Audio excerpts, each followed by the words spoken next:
What's up, everybody? This is RJ Summerall, and you are on the Leadership Channel. My focus is to help you grow personally and professionally as you go on the journey to become the leader that you desire to be. The topic that we're going to go through today is how do I lead people through change? It's a great topic. How do I lead people through change? But before we dive into it and give you the 8 tips, the 8 processes and strategies that a great researcher and professor, John Kotter, put in his book, Leading Change, which you can get down below, Leading Change, I have a request.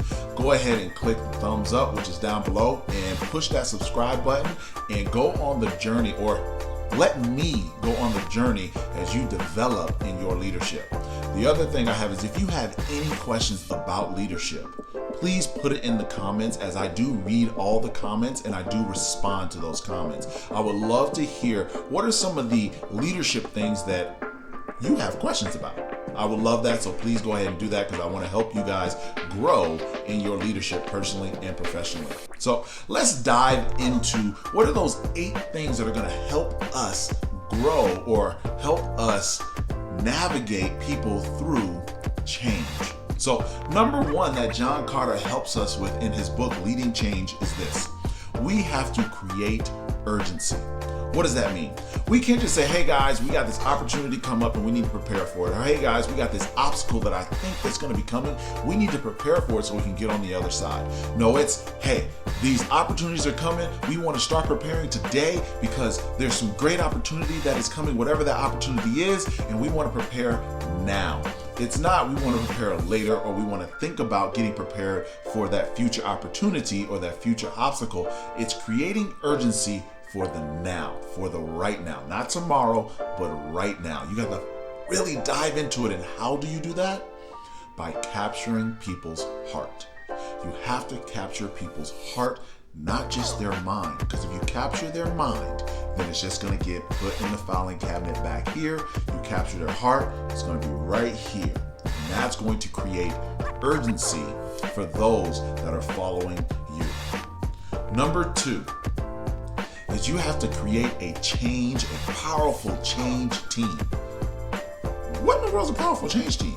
Those are people that believe in what you believe, that see what you see, and that are gung-ho for like, hey, I want to go do it. I believe it. I got to do it. Let's go do it. And you can motivate them. You can encourage them. You can train them so they can go out and do the same for those that are following you guys.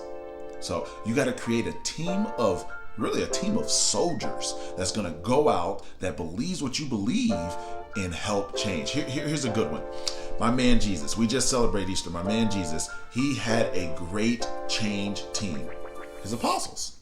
They were on board and they were ready to rock and roll. So think about that as you say, okay, I need to create my change team. Think about him and think about his apostles. Okay? Number 3 is this. You got to create a vision for change. A vision for change. You know, this is really what it looks like. What is the promised land?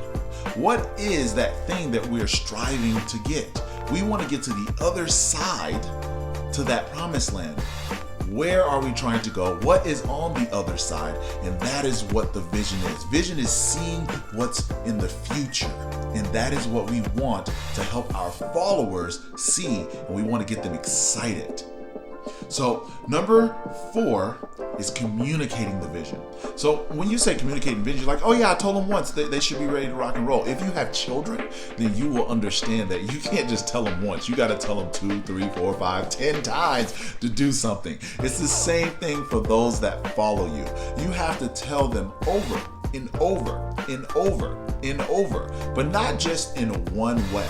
You have to be creative and tell them in multiple ways. Tell them different ways about the vision. And you got to do it over and over and over and over. Because if you just tell them once, it's just going to get filed back here. But if you tell them over and over and over and over, now they're going to remember. And you got to be creative, because if it's the same thing, what do? We block it out. We don't see it anymore. It's gone. And yeah, you're telling us over and over and over, but you're saying the same thing and we've blocked it out because now we don't want to listen to it. But if you can change the way you do it, change the way it's delivered, change the message just a little bit, but it's still pointing toward the vision, now you can move that from the back to the front of mind. So, number 5 is you have to remove obstacles. So as a leader, you have to see ahead. You have to be ahead. You have to start saying, okay, this is move 1, this is move 2. Oh, if we get to move 2, then there's an opportunity for this thing to either slow us down, break us, or destroy us forever. And so as a leader, you gotta say, okay, what do we need to put in place to make sure that these obstacles are avoided or that we can just punch through these obstacles? Here's an example, and maybe I'm hoping it's a good one. For an alcoholic who's trying to break that habit, you don't just say, okay, I'm gonna push the alcohol in the back of the cabinet and I'm just not going to drink it. Or I'm just gonna leave the alcohol in the refrigerator all the way in the back. I'm just not gonna drink it. No, it's, I gotta pour this out and I gotta throw it away. I gotta pour it out and I got to throw it away. Removing the obstacle. So as a leader, we have to identify what are those things that are gonna cause us to not accomplish the goal to getting to that vision. And then we gotta remove it. We gotta get it out of the way so we can continue to go. Now the next one, number 6, is you have to communicate short-term wins. And not just communicate them, you have to celebrate your short-term wins, especially if you have a very long project or a very long whatever it is that you're trying to do. You have to find what are those little wins that we can celebrate about, that we can continue to move on because we're knocking down these little wins. Keep your team motivated. Keep your people motivated. Something that me and my wife do for our kids is that we want them to work on having good behavior, teamwork, being good to each other, being nice to each other. So we have this little rock jar, and every time they do something that's really, really good that we can celebrate, it's just something little, we give them a rock. And it's a celebration. We get super excited about it. And what does it do? It is helping them build character so they can be awesome citizens out here. It's a long-term goal, but we're doing little things, celebrating little wins so they can become awesome citizens.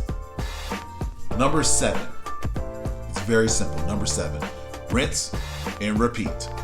Let me say it again. Rinse and repeat. Number 1, let's go through it. Creating urgency. It's not in the distant future. It is right now. And we got to move right now. We got to start doing things right now. So creating urgency.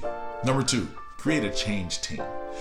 Get a group of people that believe in what you're believing, that want to see the change that you have. Train them up, send them out. Number 3, create vision for the change.